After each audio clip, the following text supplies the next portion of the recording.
Omena fampiofanana ireo mpiasa eo anivon'ny ministeran'ny tany sy ireo sampandraraha manodidina an'izany fampiofanana izay heverina fa hanatsara ny fahaiza-manaon'ny ireto mpiasa ireto ahafahana manatsara ny tanjona tratrarina ihany koa izany fampiofanana izany vokatra maro zany no heverina ho azo ao aorianan'izao.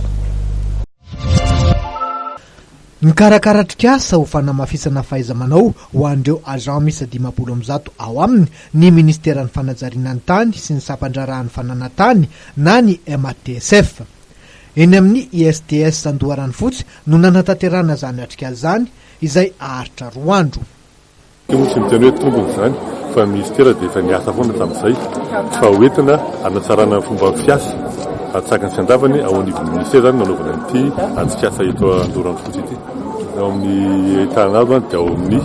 fomba fitatana mpiasa semaine dia ao amin'ny fitatana ao koa ny amin'ny fitatanam-bola sy fitatana fitaovana ao anivon'ny ministera dia ny fanarahana ny zavatra vita hoe inona atsaiza ka atsaiza ny zavatra vita zay koa ny jerevana ao anivon'ny ministera. Mizara telo ty atrikasa natokana ho an'ny mpiasa ministeran'ny fanajariana ny tany sy ny sampandrarahan'ny fananantany ity dia ny fampiofanana fanamafisana fahaiza-manao ho an'ireo tompon'andraikitry ny sampandraraha misahana ny maha-olona,